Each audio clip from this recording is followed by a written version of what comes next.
Terceira parte do 5º capítulo do manuscrito História de uma Alma de Santa Teresinha do Menino Jesus. Vendo meu desejo e a retidão do meu coração, Jesus fez com que meu confessor me autorizasse a fazer a Santa Comunhão 4 vezes por semana no mês de maio. E depois de ter passado o belo mês, acrescentasse uma 5ª comunhão, todas as vezes que ocorria um dia santo. Ao sair do confessionário, saltava-me dos olhos lágrimas bem confortantes. Parecia ser o próprio Jesus que queria dar-se a mim, pois eu tinha confessado há pouco tempo. Nunca dizia nada acerca dos meus íntimos sentimentos. O caminho pelo qual andava era tão reto e tão luminoso que não havia mister de outro guia senão Jesus.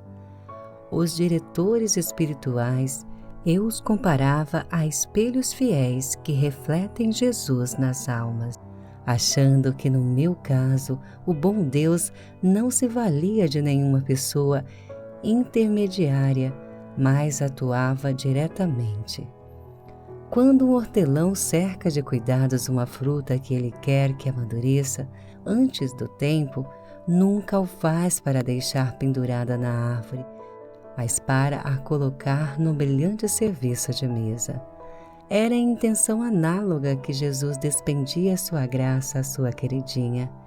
Ele que nos dias de sua vida mortal exclamou no transporte de alegria: "Meu Pai, graça vos dou, porque escondeste essas coisas aos sábios e aos prudentes, e as revelastes aos pequeninos." Queria fazer brilhar em mim a sua misericórdia. Por ser eu pequena e fraca, ele rebaixou-se até mim. Iniciou-me secretamente em assuntos do seu amor. Ah, se os entendidos que passaram a vida a estudar viessem examinar-me, certamente ficariam admirados de verem uma menina de 14 anos alcançar os segredos da perfeição, segredos que toda a sua ciência não lhes pode desvendar, pois que para os possuir é preciso ser pobre de espírito. Como o diz São João da Cruz em seu cântico: "Não tinha nem guia nem luz, fora aquele que refugia em meu coração. Mais segura do que a do meio-dia, esta luz guiava-me, para onde me aguardava aquele que perfeitamente me conhece." Esse lugar era o Carmelo. Antes de repousar à sombra daquele que eu desejava, tinha que passar por muitas provações, mas o chamado divino era tão premente que me fora preciso atravessar pelas chamas, tê-lo-ia feito para me conservar fiel a Jesus. Para me encorajar em minha vocação, só encontrei uma única alma, e esta foi a minha querida mãe.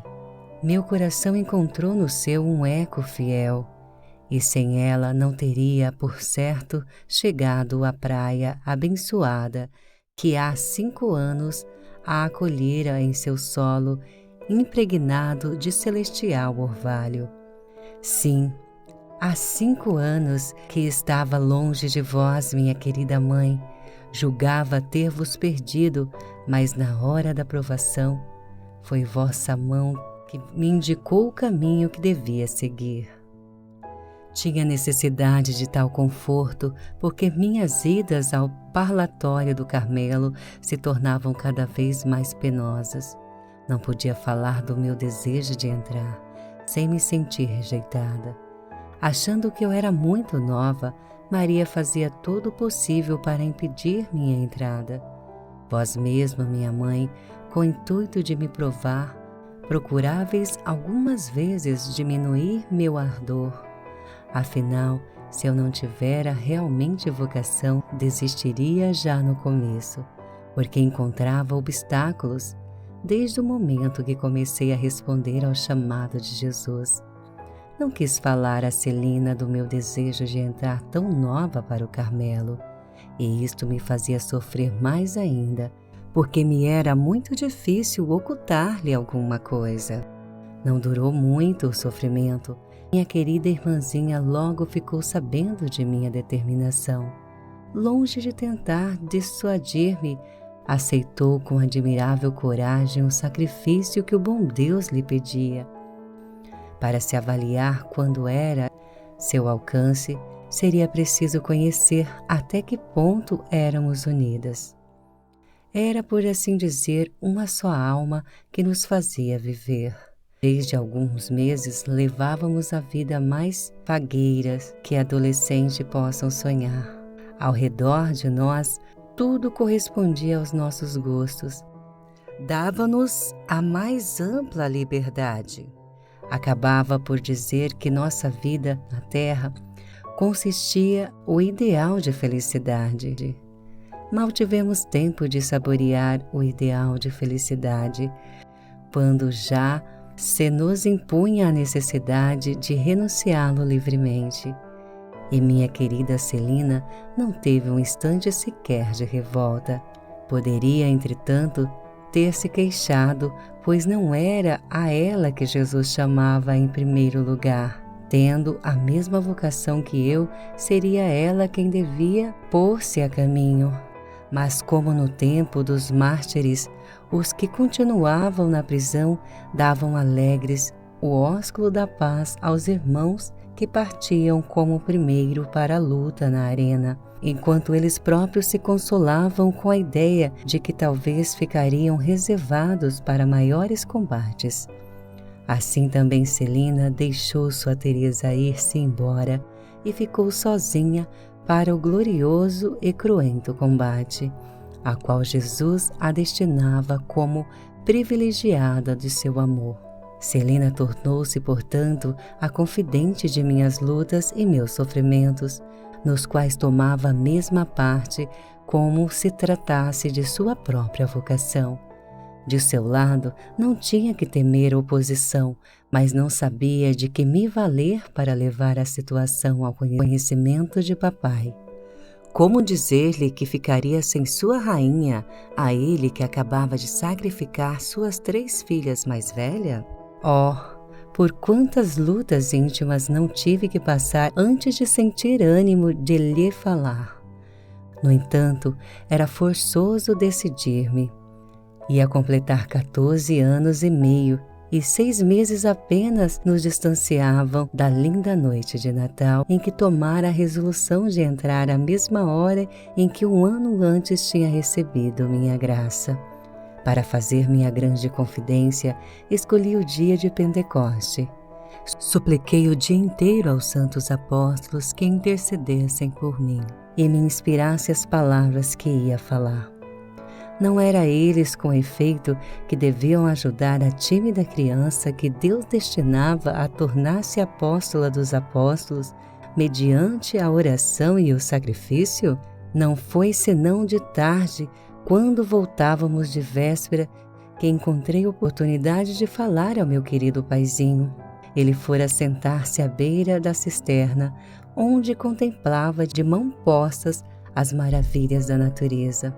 O sol, cujos reflexos tinham esmaecidos, dourava o pico das grandes árvores, nas quais os passarinhos gorjeavam sua oração de noite.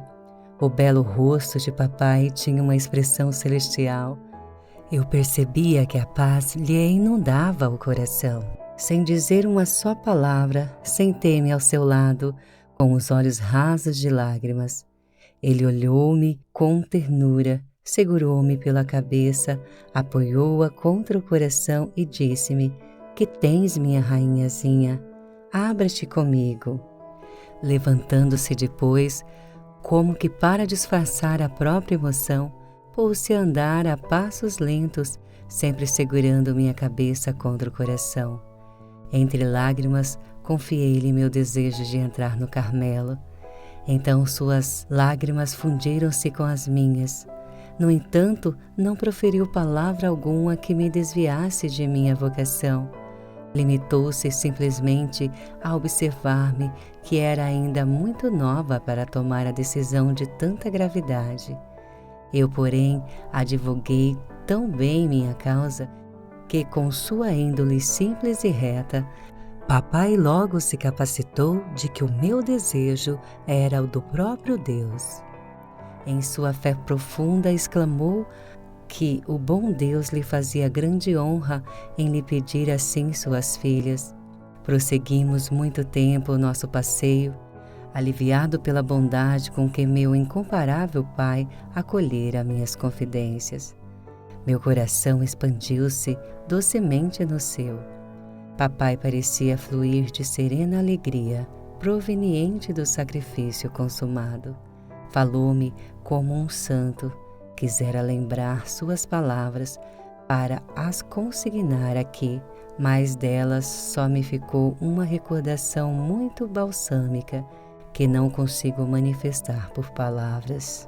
O que me lembro perfeitamente é um ato simbólico que meu querido rei executou. Sem o perceber, acercando-se de um muro de pouca altura, mostrou-me umas florinhas brancas, parecida com lírios em miniatura.